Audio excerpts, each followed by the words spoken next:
So, Adam, welcome to the Disenfranchised. How are you? Thanks, Ed. Very well, thank you. Yourself? Yeah, I'm doing great. Thank you very much. Surviving the lockdown madness with having kids running around. So, if you hear any noise, it's them. It's not anything sinister going on. But how are you finding it all? How are you finding the lockdown this time round? Yeah, it's interesting actually because we've got a 9 and a 5-year-old and a 7 week-year-old. So Wow. it's been pretty intense. Yeah, it's been interesting, that's for sure. Yeah, and are you getting involved in the homeschooling as well? Yeah, so obviously with a newborn, one of us has to be with the newborn. So the other one's kind of homeschooling, and we're both trying to do bits of work here and there. And yeah, it's hard work, isn't it? I mean, everyone I speak to's got their own challenges around it, haven't they? And yeah, we're getting there.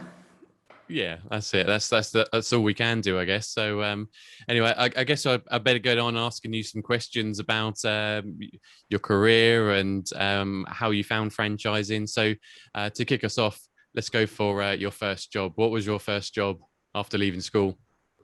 I was thinking about this actually. So my first job was before leaving school. Okay, So my dad has always run businesses fitting out offices in London, so office fit out. And through school holidays, I used to go up to London and labour on the sites. So that was probably my first job, and it was. I was thinking back to it. It was really hard work actually. So I'm probably an hour and a half drive away from London. So one of his guys would pick me up at I don't know 4:30 in the morning, drive up to London, spend the day on the site, and I had to do all of the jobs that they didn't want to do. So carrying plasterboard upstairs and all those different kind of things, yeah, all fun and then stuff. and then get home about 7 at night. But I used to love it because it was relatively good money for someone that hadn't left school yet. So I used to spend my holidays doing that. Fantastic. So, how did you get from there then, being kind of a hands-on labourer, I guess is what you'd call it, to where you are now within the franchise industry, and well, you're heavily involved with the franchise Mastermind group and Coconut Creative as well, which we'll go into in a bit more detail. But how did you get to there? What's been your career since then, and how and why did you find franchising? Yeah, so I mean, like most people, I kind of stumbled into franchising, but I suppose before getting to that point, I went to college and studied business. Went through all the different aspects of business, and they talked about marketing, and I thought that's interesting. That sounds pretty cool. So I ended up doing a degree in marketing, and then when I left university, I had a few marketing manager roles with local companies before starting my own business. Okay. And I suppose fast forwarding, the first business I launched with my business partner, who's still my business partner, Adam Knight. He's kind of the silent Adam that no one really sees, but we were white labeling some email marketing software, and we were growing the business relatively well. And then that particular software we were white labeling got bought by Adobe, and we realized kind of Nice. overnight that our whole business was over because everyone that used Creative Cloud would now essentially be able to use the software that we'd white labeled. So we then went on the journey of building our own email marketing software called Astonish Email, which is we're still involved with today. So we launched Astonish Email. We're growing that business, and I suppose that's where we found franchising. So I've probably gone through about 10 years there really quickly, in fairness. But when we launched Astonish and we were starting to get lots of users, what we noticed were there were a few big brands that we knew of who had 4 or 5 people using the software in different parts of the country, and we couldn't work out how they were using different logos and different branding, different fonts. There was kind of no brand control. Yeah. So it made me realize that these were franchise businesses that had franchisees using the software, but it wasn't connected in any way. So we looked into it more and more and realized that there wasn't really anything in the market where a franchisor could have a master email marketing account and then franchisees could have sub accounts underneath, but the franchisor could control the branding. So that's how we launched into the franchise world. So quite accidental, really. We then were looking for a marketing company to partner within the franchise Yeah. sector, to be able to kind of build relationships, and they obviously had clients who were running marketing campaigns, and that's where I come across Coconut Creatives. Yep. Yep. So I worked with Coconut as a partner really for the first 18 months. They were referring Astonish into a lot of their customers, and we work on a few different joint projects together. And then I suppose organically over a 6 or 7 year period, we just worked closer and closer and closer together, to the point today where Astonish is part of Coconut and Coconut's part of Astonish. We've merged things together, and I'm obviously a director of both businesses now. So that's how I got into franchising. So I think like most people found, kind of stumbled into it. And then once you're in it, it's such a great sector to be in. I can't think I'd ever not be in it now, funny enough. Yeah, cool. I've got some questions about that in the moment, but I wanted to go back to when you first started your own business. How did you find that? Did you find there were significant challenges, or did it come pretty naturally to you? I think I was pretty young and naive, I think, when I first started, and we went through a massive learning education actually. And I look back on it now as an education, the early years of Astonish. It was definitely harder. I think I naively felt that you could start a business and you could grow it, and it was a relatively easy journey. Soon found out that it's an unbelievably hard journey. And we went through, in the first couple of years of Astonish, we gained some venture capital money in the business. So we went out pitching for investment. We went through some good times of that, but also the bad times of having other people involved in the business. And it was really interesting. So yeah, I think in the early days, I realized it was a lot tougher than I ever thought it was going to be. How did you find kind of setting up all the tools that you needed? So things like a website, I guess with your marketing background, it wasn't so bad. But yeah, did you find anything challenging like that along the way as well? I was really lucky that the other Adam is a techie. So Cool. he's a developer, and he was obviously behind developing the software. So he was very much, or still is really, the developer behind the scenes, where I suppose I'm more front facing in all the businesses we've been involved in. So yeah, I think we kind of complemented each other pretty well there. And I suppose that helped actually, because I think when you first start a business, it is challenging, and it can feel quite lonely. So I think actually being in partnership with someone else all of these years has probably helped a lot. Yeah, cool. So have you got any kind of interesting or funny or weird stories from within your career before the franchising world? Yeah, I was trying to think of this actually, and there's all. It's quite tough, isn't it? But actually, the one I always think back to is when we gained investment in Astonish. So we built the software, and we soon realized that if we were going to get any kind of scale, we needed some sort of investment in the business. And we kind of put a few feelers out with investment funds to see, well, at this point in time, we really didn't have much idea on how you go and get investment into a business. Yeah. And I was at Glastonbury, so I don't know how many years ago, but I was at Glastonbury Festival, and Adam texted me on the Sunday morning saying, we've got a pitch to an investment firm at 9 o'clock tomorrow morning. So I'm at Glastonbury. I've been there for 3 or 4 days. And obviously I was planning to be at Glastonbury on the Sunday evening as well. So I had to rush back from Glastonbury on Sunday night.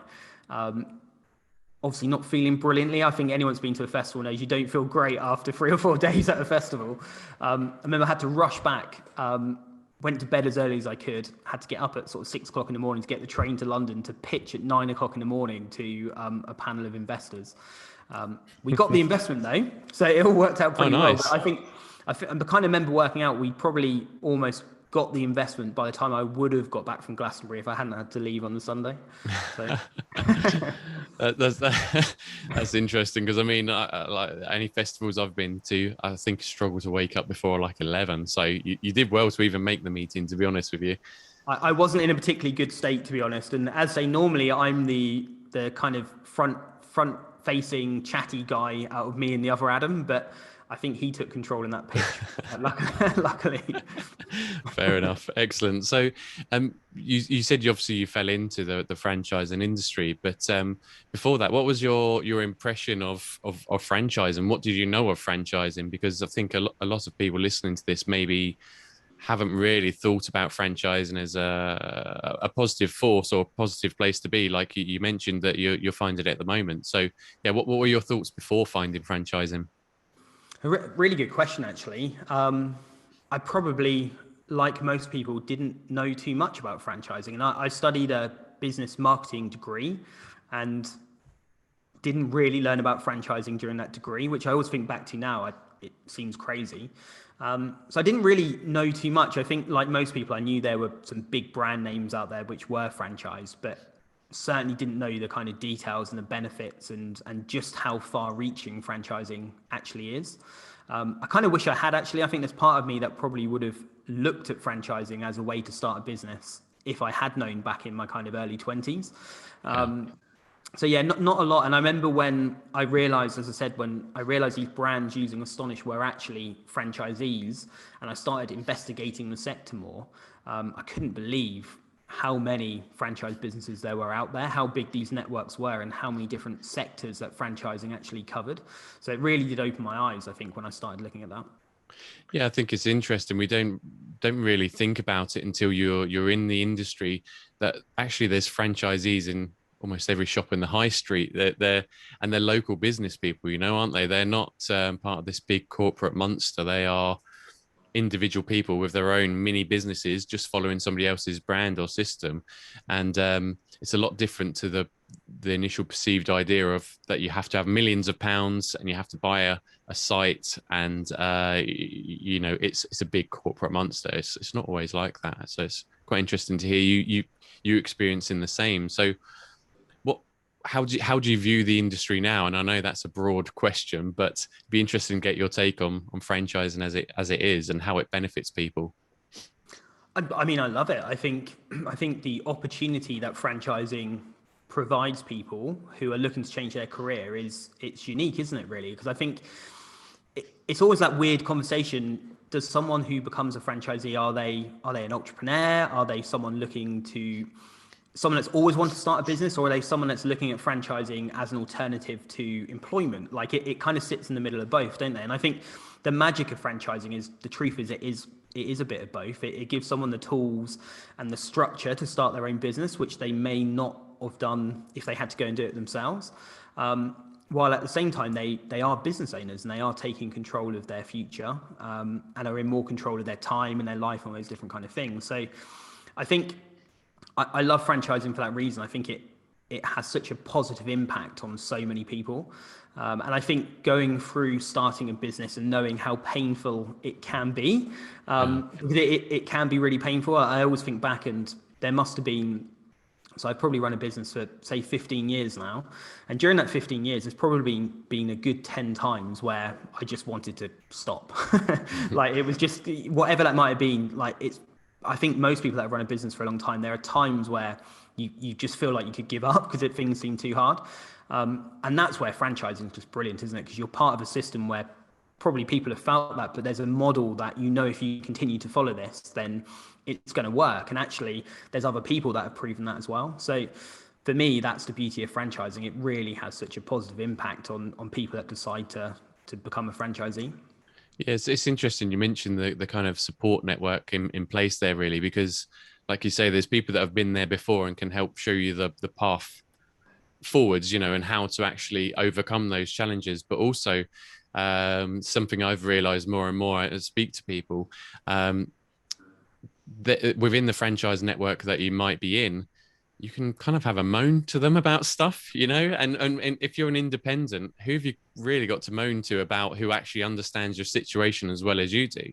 I think sometimes people just need to get things off their chest, and it's not always easy to do that with your friends because they might not understand. And that's another benefit that I think is really key from franchising. So obviously, I know, but perhaps not everybody else knows that you've started up a franchise mastermind group. So bringing together franchisors to help them with their challenges and problems and provide kind of a support bubble for them. So what I wanted to ask is, why did you set that group up, and when did you set that group up?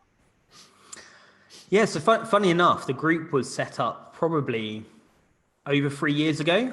Okay. And we set it up for the purpose of trying to bring franchisors together and have a community where they could share ideas and network and all those different kind of things. And probably when we first launched it, we gained relatively good traction and it was working kind of well. And like a lot of things, it kind of fell away a little bit, actually. Then weirdly, at the start of last year, I bumped into Sean Goldsmith, who now helps run the mastermind with me, who, for anyone who doesn't know, has a long background in franchising. And we went for a coffee and he explained to me his idea of building a community of franchisors. And I said, well, actually, weirdly, we've started to do that, and we've got about 100 franchisors in the group. And we made the decision to actually really try and build the franchise mastermind group into a bigger community. And probably 2 weeks after we decided to do that and kind of launched it, the country went into lockdown. So I think it was the timing of it which really propelled the group, because suddenly everyone was in lockdown. Franchisors had a very unique set of business issues that most businesses wouldn't have, being a franchisor, that all of the legal implications, that just motivating and leadership of a franchise network, a real kind of, they had challenges which other business owners didn't. And I think the mastermind just came together at that point. I think franchisors were looking to speak to other franchisors, and it was just by chance me and Sean had been kind of talking about doing it, and then suddenly we're in lockdown. So that's really how the community grew as large as it is today, I think. It's a really positive group, and speaking to quite a few people, there's about the group, it's really valuable to the franchisors. So you're doing a great job there, but I know you turn up every time to all of the meetups, all of the conversations, and that's really impressive. And it shows that you're happy in supporting that network of franchisors. But I think it gives you a unique perspective as to what's going on in that industry, or in the industry as a whole. So I wanted to ask you, from your viewpoint, how has franchising as an industry coped with COVID? And I know there's some variants to that, but yeah, how do you think franchising as a whole has coped with COVID? Yeah, funny enough, someone asked me this the other day, and I think how far they've coped, it's difficult, isn't it? Because every business has had their challenge, and it's going to be very different per sector. But I think franchise businesses are going to come out of this stronger than non-franchise businesses. I think when lockdown first hit, the advantages of being part of a franchise network where everyone could come together, collaborate, work out how they're going to pivot, how they could operate through franchising, franchisees having franchisors helping them with plans and whatever it might have been to continue trading. As an individual business, you couldn't probably pivot and change your business quick enough. So I think for that reason, franchise businesses probably outperformed most others last year. And then I think coming out of the pandemic, I just think there's going to be so many people looking to change career that I sense franchising will have a really good 2 or 3 year period now. So overall, I think franchising, I mean, there's going to be different cases for certain sectors, but I think they will come out of the pandemic in a stronger position than it went in. Yeah, that's interesting, because I think I've been saying it a few times to different people in the last week or so. It's a group of entrepreneurs or business owners working together that I don't think you generally see anywhere else in the world, and having all those minds together, thinking how to overcome a problem, I think is a real plus for the franchisees. And that's why I really, respect the group that you've created there. Do you think, though, that there's competition between franchisors in that sort of scenario? And are they trying to beat each other, or is it more together? I wonder sometimes, is there that competition to beat the next business that's similar to yours? Yeah, you would think that there probably is somewhere deep in the sector. But even if there was, I think it's relatively healthy competition. I know so many sectors within franchising where franchisors meet together and collaborate. And I think in general, a lot of the competition's at franchisee level, isn't it? That's the funny thing about franchising. So I think often at franchisee level, there could be a lot of competition between particular sectors. But actually at franchisor level, I think maybe they're one step away from the direct competition at local level. So it doesn't kind of clash as much. But I think as a sector goes, the collaboration within franchising probably is quite unique, and it's part of what makes it so powerful. I do a lot of work in the children's activity sector, and I mean, you could say there's a lot of competition there, but it probably collaborates more than any other sector in franchising, actually. So, no, I think franchisors offer an incredible amount of support to each other, which is brilliant. Yeah, that's really cool to hear. So, in your work with Coconut Creatives, a lot of that is marketing for these franchisors to help introduce their brands to people who may be looking for that new opportunity. So I know you produce something called Whiteboard Weekly, which keeps an eye on kind of trends and activity in this area. So, what are you seeing at the moment in terms of people interested in buying into the franchise sector? Is it increasing at the moment, or are people still a bit cautious? What's kind of your feeling? I think at this very moment we're in now, it's the levels are quite low. Um, I think there's still a lot of good franchise recruitment activity going on, but I think a lot of that's with people that may have been looking at franchising prior to the pandemic. I don't sense there's lots of people at this very point in time discovering franchising or looking at franchising. It's been a really weird period because I always look at the Google data for people making franchise related searches. And we're now in the lowest point since Google Records started with people Oh, making wow. franchise searches. So, but the reality is actually it's been dropping down for years and years and years. So the best point was in 2009. So after the recession, that was the highest time for franchise related searches. And ever since then, it's been on the decline. And if you actually plot whenever something uncertain may happen, there is a decline in interest in franchising. So over the last few years, if you look at the Brexit referendum, there was a big decline after that. Yeah. The general election, a big decline after that. All the uncertainty around Brexit caused a big decline. So it's been coming down for a long time. And then I think this time last year, we were all saying, well, actually, now Brexit's sorting itself out and there seems to be a roadmap forward and it's going to happen. We'll see that uncertainty go away and there'll be a rise in interest. And actually, last January, there was a small spike. And I think lots of people said last January was a really good month for franchise inquiries. Yeah. And then the pandemic's hit. So all of that spike just went again. And we're probably at the moment seeing the levels you'd expect to see that we have seen over the last couple of years. But there's certainly no major interest. But I think the cool thing is looking back to what happened after 2008, so the last big kind of economic recession, the interest happened, but it was about a year after the event. So I'm sensing there's probably going to be the same thing now. I think in theory, the furlough scheme is probably extending some of that as well. But I think with redundancies, people looking to change career, I'm pretty certain in a year's time, we should see a real kind of spike in interest in franchising. So do you think that's like a path for people, or a natural path for people is maybe after they've been made redundant, or they get used to working from home, or they've tried to set up their own business after kind of something major in the economic kind of world? Do you think that's a natural path then for people to start looking at franchising, or is there another motivation as to why 2009 was so active in terms of franchising or new franchises being started? Yeah, I think it'll be slightly different. I mean, I wasn't in franchising in 2009, but speaking to a lot of the guys that were, I think there were bigger redundancy packages in 2009. So probably investing in a franchise was more of a natural progression for someone maybe when they're made redundant. Yeah. I think unfortunately that's probably not so much the case now. But I don't think it would just be driven by redundancies this time. I really think that the lockdown has changed everyone's life, hasn't it? So many people who are commuting or working long hours are now spending so much more time at home with their family. And I just think there'll be lots of people looking and thinking, I don't think I want to go back to working the way I was. And I quite like working from home and I don't want to travel as much. And that's one of the things franchising can help people find freedom from. So I think it will be people wanting to change their circumstances as much as people looking for a new career.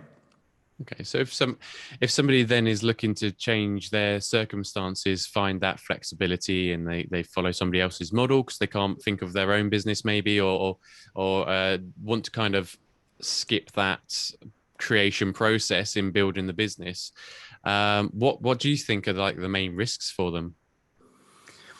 This is the interesting thing, isn't it? Because I think Yeah.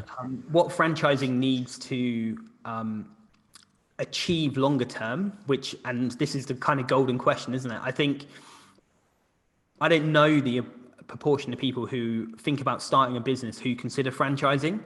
Let's say, for example, it's 10%. I don't know. Like out of everyone that looks to start a business actually even thinks about franchising. In America, I think that percentage is much higher. I think if you're starting a business, I think probably 50% think, well, actually, could I invest in a franchise before looking into starting their own business? So I think as a sector, we all need to collaborate and work out how we get a bigger percentage of people who are looking to start their own business to think about franchising. But I think in terms of people coming into it, I think once people understand franchising, they start looking, I think franchising captures a massive proportion of those people, because I think people realize that you have the majority of the benefits that you'd get from running your own business, but so much of the risk is taken away because someone's proven it. And I think the biggest danger of starting your own business is that everyone believes their idea is a brilliant idea. I've been there before, and everyone, when you start a business, you know, it's completely your idea, and this is going to work, because the reality is, unfortunately, the majority of times it doesn't work. If you look at the stats on people starting their own business, franchising completely takes that out of the equation, because if you're joining a network with 100 franchisees, there's 100 people before you that have proved that if you do exactly what the franchisee shows you, then it's going to work. So it just takes away all those risks. And I think for people, I think there's a lot of people out there who don't think about starting their own business, probably because they are risk adverse. And I think if franchising can educate people about, you know, actually this takes out so much of that risk, that would be incredible for the sector, I think. Yeah, I think the other risk factor maybe is, or the other thought that goes through people's mind is, well, I can't afford it. Maybe I can't buy into it. And again, I think that's because you've got this perception that it's hundreds of thousands of pounds or millions of pounds to actually buy into a franchise. But something that I never realized until a couple of years ago when I joined franchising was that the banks are more likely to provide funding for a franchise business because they know the model works, right? It's proven. And I think it blows my mind that more people don't know about this, because you're almost given it's not a golden ticket, is it really? But, you know, a real boost to, or a real opportunity to start a business with minimal risk. I still think there are risks. And I think it's down to the individual, how hard they work is a lot of it. But yeah, you know, I don't know if you knew about the financing before you joined franchising. No, see, it's crazy. No, I don't think so. And you're completely right, because again, if you join a network of 100 franchisees, there's a very good chance those 100 have also gone to borrow the money to get to where they are now. So the business plan is so robust that you build in paying back what you borrow anyway. And it's been proven that works. So I think you're completely right. I think there are so many people out there who probably dream of one day running their own business, but just don't ever feel they'll be in a financial situation to do it, or they just are risk adverse to the point where they just look for employment. If they understood all of this about franchising, I think it would completely change the dynamic. Yeah, definitely. I mean, on that point, I would suggest to anybody to take a look at the British Franchise Association page.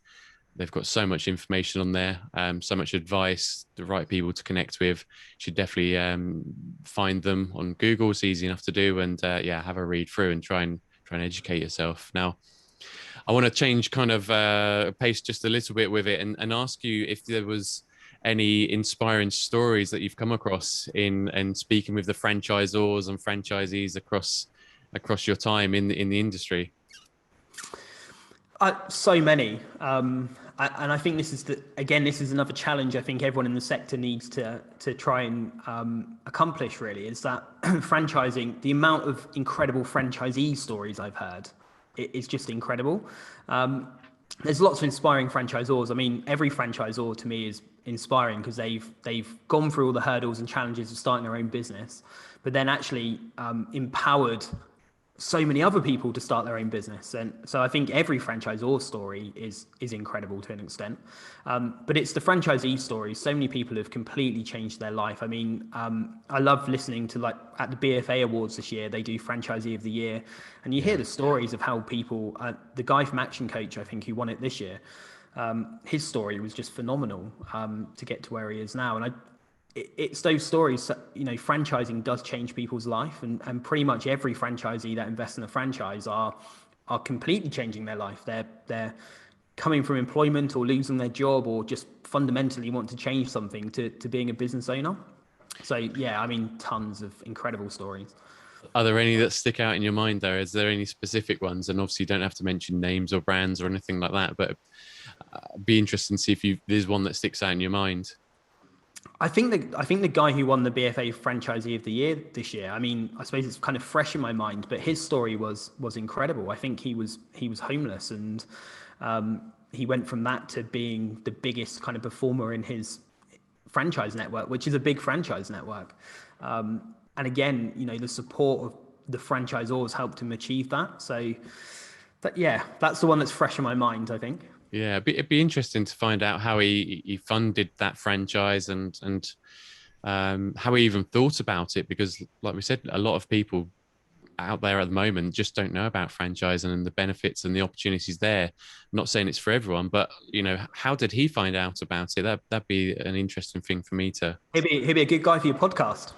Yeah, definitely. Do you remember his name? Maybe I can look him up. Yeah, You definitely find it. But I think the other thing of it as well is that the other educational part to get through is just the range of sectors people can enter, and understanding actually you don't need to be an expert in certain sectors to build a really good business within that sector.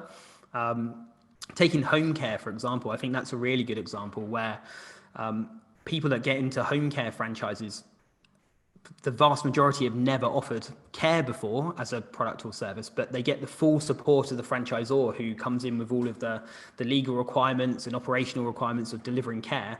They give the structure to the franchisee to build a business. And I think the idea that actually you could pick a sector which you think works for you, you don't have to have experience in it, but you could build a really big business in it, is one of the key parts of franchising too.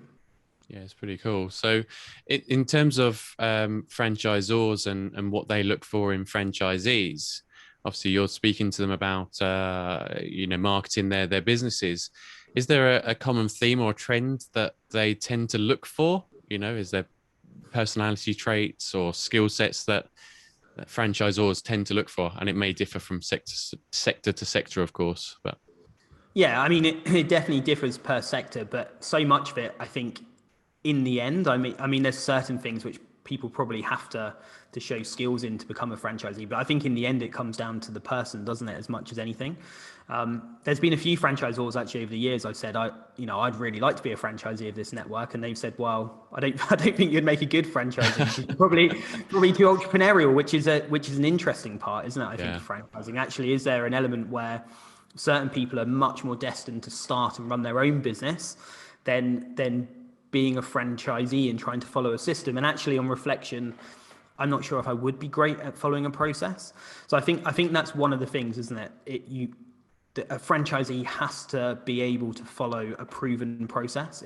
It works, and if you do these things, the business is going to work.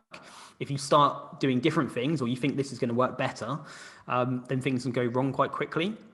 So I think as well as obviously having a cultural fit and being someone that there's a mutual relationship between the franchisee and franchisor, I think someone who's able to follow the process is probably one of the absolute key things of franchising. Because when I reflect back and think, would I have made a good franchisee in my mid to late 20s when I was pretty entrepreneurial? The truth is, maybe I wouldn't. I think there might have been certain marketing things that I thought I could do better, so I think that's a big one, really.